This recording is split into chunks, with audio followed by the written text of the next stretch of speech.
चंद्राचे मग चांद आहे, चंद्रमा आहे, सगळे हिंदी मराठी. तर असं म्हणजे आपण तुला पेहराव कुठला आवडतोय सांग? पेहराव काय घालायला आवडतं? नऊवारी साडी. साडी.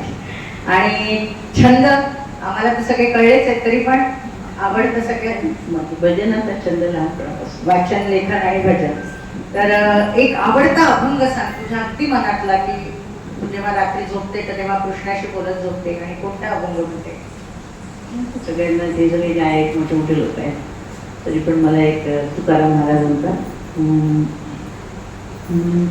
अमुगरा अर्पुनीश्वरा पुनरपि संसारा येणे नाही, पुनरपि संसारा येणे नाही, पुनरपि संसारा येणे नाही, येणे नाही.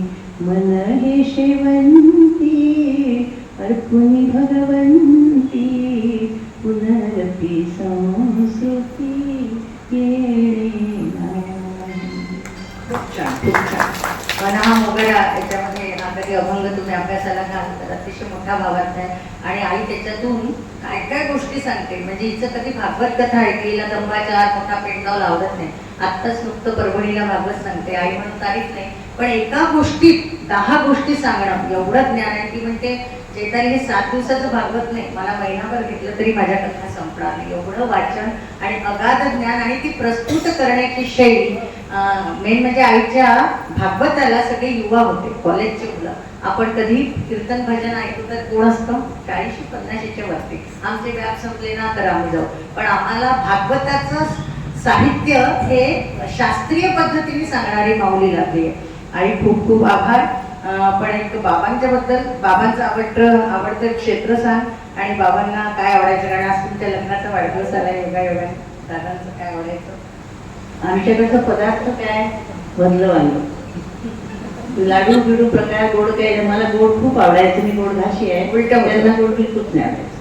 म्हणजे हे गेल्यानंतर मी वर्षभर नुसती दूधपोळी खाल्ली, आश्चर्य. भाजी पोटलीच नाही घातली. त्यांना भाजीचं वेगळं भेटतं, आणि त्यांनी भाजी चांगली म्हटलं म्हणजे याच्या कुटुंबात भाजी चांगली झाली असं म्हणजे म्हणायचे. बाबांना लसणाचा पेंडही केवढा टाकायचा 3 वांग्यात, इतकं लॉजिक होतं.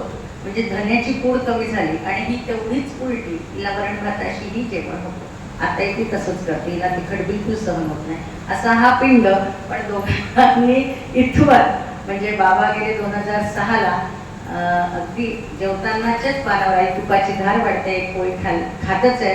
मुलगा सांगतो, माझा लहान भाऊ म्हणणं, बाबा मी अमेरिकेला चाललो, विजा हातात देत आहे की दादा मी या शाळेत बिंबाचा शिकलेला विद्यार्थी चाललो, आणि बाबा तिथेच प्राण सोडला आईच्या हातावरच. तर आई म्हणते म्हणजे एवढं त्यांनी मला दिलं भरभरून, आणि काही सेवेचा मौका पण नाही दिला. कोणीतरी शोभादेव फडणवीस काहीतरी मोठा कॅम्प, आमचा वाडा, असं एवढं मोठं प्रांगण आहे आमच्या घराचं, वाड्याचं 1-1.5 एकर. पेंडॉल टाकला होता, कच्चा चिवडा कालवला होता. बाईजी कोणतरी आले, कारण राईस मिलवाली बाई, 20 लोकांचा चहा पाणी, भरपूर मोठा व्यापक. विचार केला तर आम्हाला धडसं होतं. एक माणूस आला तर मी कसली भाजी करू, आपल्याला टेन्शन येतं 2 BHK मध्ये. एवढा मोठा व्याप सांगून दिला, कसं काय एवढे 400 पारायण झाले, हे अद्भुत.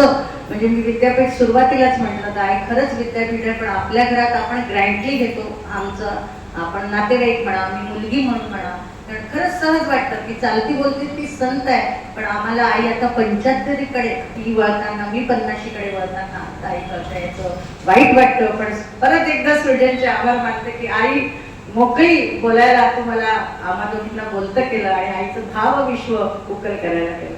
आई आता हे रॅपिड प्रश्न आपले झाले आहेत, आता आपण परत वळूया. ज्या प्रकाश झोतात तू आली, नुकतंच कोरोना होऊन गेला, 5 वर्ष होत आले, आणि कोरोनाने तुला पूर्ण देश विदेशात नेलं. आपण पाहिलं कोरोनात मंडळी अनेक ग्रुप्स आले. माझे अजूनही ते जुने ग्रुप आहे, पण त्याच्यातून त्यांनी सरळ सांगितलं आता लेफ्ट आम्ही कामाला लागलो. कमीत कमी त्या काळात माझे गाण्याचे, नाटकाचे अनेक ग्रुप होते. पुणे मुंबईतही राहायचा, 4 साला रिटायर्डच्या वेळेस 2 वर्षापूर्वी मुंबईत होते. तर आईचा भजनानंद, आईला कसं सुचलं हे नाव, किंवा कोरोनात माझा आता भागवत रामायण संपलं, माझा रोजचा संध्याकाळचा जो क्लास असतो, आई तिथे राहिली पुण्याला, हडपसर माधुरीला. माझा भाऊ असतो तिथे 6 महिने, माझ्याकडे 2 महिने वारीचे असते, आणि मुंबईला. तर आईने तिथे भाऊच्या संध्याकाळी खाली उतरली, काय ग सासू सुनेचं सांगते, काहीतरी वेगळं बोला. 50 नंतर लोक वानप्रस्थाश्रमात जातात राजे, आपणही थोडंसं अंग काढावं आणि मी कोण आहे हे ओळखायला आईने 50च्या बायांना सवय लावली की तू कोण आहेस, तुझी ओळख काय, याची बायको, याची पत्नी, याची हे आम्हाला रोजच ऐकायला मिळतं. कधी म्हणत नाही ती साडी दागिन्यांच्या गोष्टी ऐकत म्हणून आम्ही कधीच ऐकल्या नाही. तर तू कोण आहेस, तू विशेष काय केलं, श्रीमंत म्हणून हे नाही तर तुझं मनाची श्रीमंती किंवा ज्ञानाची श्रीमंती काय. तर आई कोरोना भजनानंदाचं तुला कसं सुचलं, कारण सगळ्यात मोठा हा प्रकाशच होता येणारा तुझा हा पॅच 70 ते 75चा प्रवास आणि आज लग्नाचा वाढदिवस आणि परत अमृत महोत्सव आईचा. तर त्याच्यात तू सांगशील की 8,000 कुटुंब, 8×16 जरी म्हणा 16,000 कुटुंबाशी ही संपर्कात आहे. ही मनाचा डॉक्टर पण आहे, आध्यात्मिक पण डॉक्टर आहे आणि सांस्कृतिक, सामाजिक, राजकीय सगळ्या क्षेत्रामध्ये आई प्रत्येकाला काउन्सिलिंग करते. तर हे तुला कसं जमलं ऑनलाईन? त्यावेळेला आमचं मांजरी गिरीश पुण्याला आम्ही असताना तिथे भजन मंडळ होतं आणि ते भजन मंडळ ते बंद पडलं. मला वाटते 22 मार्चला कोरोना आला 20मध्ये आणि मग 15-20 दिवस काही कोणाला कळे भीतीचं वातावरण होतं, काही कोणी बातम्या द्यायच्या. अशा एका माझ्या मैत्रिणीचा वर्षा चौधरीचा मला फोन आला, माऊली आपण, आम्ही एकमेकांना सगळे माऊली म्हणतो. ती माऊली म्हणजे गजानन माऊली, समजा गुरु माऊली, विठू माऊली, समजा ज्ञानेश्वर माऊली, त्याच्यावर अनायसे माऊलीचं नामच म्हणत आणि वय कोणाचं कळायला पडलं कोण बोलता येते. तर त्याच्यामध्ये मग माझी सून वृषाली प्रशांत पुल्ल्यावर मागे उभी होती. तर ती म्हणाली, आई आपल्याला याच्यावर भजन करता येतं. म्हणजे याच्यावर कसं भजन करायचं बाई, तर मी सांगते म्हणजे तुम्हाला, तुमच्या मैत्रिणींना तुम्ही सांगा. मग आम्ही 30 जूनला आम्ही 19 जणींनी लाल साडीतला फोटो आणि त्याचे 2 विठ्ठलाचे भजन, कारण नंतर एकादशी आली होती मोठी, तर ते केलं. तर त्याच्यात आमच्या याच्यामध्ये एक दिव्यांग कुटुंब होतं नारायणी म्हणून, तर ते नाशिकवरून ते बोलले की माऊली अत्यंत सुंदर वेबिनार झाला आहे, तुम्ही एवढ्या सगळ्या साठी उलटलेल्या बायकांनी इतकं सुंदर काम केलं, तर ही गोष्ट मन की बातमध्ये जायला पाहिजे असं पहिलाच अभिप्राय आम्हाला मिळाला. आणि मग हिला मला रात्री कळवलं त्या दिवशी आणि मग त्या दिवशी हिची पण ओळख होती, ते कार्यक्रम झाल्यामुळे माझी ओळख होती. 25 वर्षापासून भागवत रामायण करते, कीर्तन करते म्हणून. आणि आम्ही एका रात्रीतून 100 जण झालो. 2 ग्रुप केले, एक पुण्याचा पहिला नंबरचा, दुसरा नंबरचा चंद्रपूरचा. आणि मग आम्ही मागे पाहिलं नाही, आता आमचे 24 ग्रुप 24 तास चालू असतात आणि आमचे 60 ग्रुप गुरुवारचे आहेत. एक आमच्या शंकर महाराजांची इच्छा आहे, एकदा आमचे बालकवी नरसिंहवाडीला गेले होते. बालांचे ते नट बालगंधर्व. तर त्या ठिकाणी जेवण त्यांना भूक लागली तर कुठेच काही सापडलं ते का झोपडीमध्ये एखाद्याने बोलावं, तिथे 2 जण जेवले. मग देवळामध्ये त्यांनी हे केलं तर ते म्हणे बिल काय झालं म्हणे, तर ते म्हणाले की सकाळी सांगतो. सकाळी येऊन त्यांनी सांगितलं की गुरुवारी भजन करत जा. एक साक्षात अवतार आहे, शंकराचा अवतार म्हणतात धनकवडीचे शंकर महाराज. म्हणून आमच्याकडे गुरुवारचं भजन असतं. त्या गुरुवारच्या भजनामध्ये एक फोटो असतो, विषय दिलेला असतो. 365 आपले 52 गुरुवार पडतात आपल्याला एका वर्षामध्ये, तेवढे 52 विषय असतात आमच्याकडे. 26 जानेवारी आले मग झेंडा समृद्धचा फोटो, पांढऱ्या साडीतला फोटो आहे, दत्ताचा आलं तर पिवळ्या साडीतला आहे, आता जसं शिवरात्र झाली तर शिवरात्री तुम्ही कुठे शिव घ्या, अशा प्रकारे विषय असतात. ते त्याच्या आमच्याकडे 365 आमच्याकडे व्हिडिओ तयार, फार मोठ्या आमचा भजनांचं तुम्ही कल्पना करू शकत नाही एवढ्या, इतके लोक कामाला लागलेले आहेत. आणि त्याच्यामध्ये 24 ग्रुप 24 तास चालू असतात. कुणी वयात झोपा येत नाही 60 नंतर. आणि शिवाय 60 ग्रुप हे 36 ग्रुप आमचे गुरुवारचे असतात. त्याच्यामध्ये आमची रोज पत्रिका असते, त्या पत्रिकेमध्ये विषय असतो.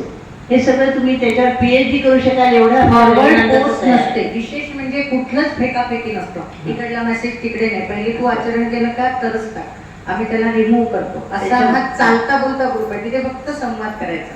माऊली हा प्रश्न आहे, मला याच्यातलं दाखवण्यातलं उत्तर समजलं नाही किंवा कुठलाही जगातला, तर आई त्याचं उत्तर देते. आणि पत्रिका असते, आठवडाभर हे चालेल, याच्या संबंधित बोला, नाही आलं ऐका आणि ज्यांनी केलं त्याचं कौतुक भरभरून करा. इथे कौतुक करायला आई शिकवते की आपल्याला नाही येत ना ते, तर दुसऱ्याचं कौतुक मोठ्या मनाने करा. तर किती विषय झाले आतापर्यंत 5 वर्षात? हजारो विषय चर्चेला गेलेले आहे. कमीत कमी 1013-14 विषय मी तरी बघितले माझ्या याच्यात. रोज मला वेळ नसतो एवढे 150 ग्रुप. 365 दिवस आपले सणच असतात, त्याच्यात असते ते विषय असतात. शिवाय वेगवेगळे प्रत्येकाला बुद्धीला खाद्य देण्यासाठी. पण माझं एम काय ते काढण्याचं, तुम्हाला 4 लोकांना खुर्चीवर, जसं माझा आशिष बसवत आहे खुर्चीवर, तसं त्यांना खुर्चीवर बसवायचं. माझी भारतीय संस्कृती रामकथा ब्रह्मांड वेधून पैलाड द्यावी ही जी समर्थांची इच्छा आहे, त्याच्यामुळे भारतीय संस्कृतीचं शिक्षण इथे मिळतं. त्या ठिकाणी सगळ्या प्रकारचे, आम्ही आता 75 वर्ष देशाला झाले म्हणून रोज अनामगिरांना आमच्याकडून श्रद्धा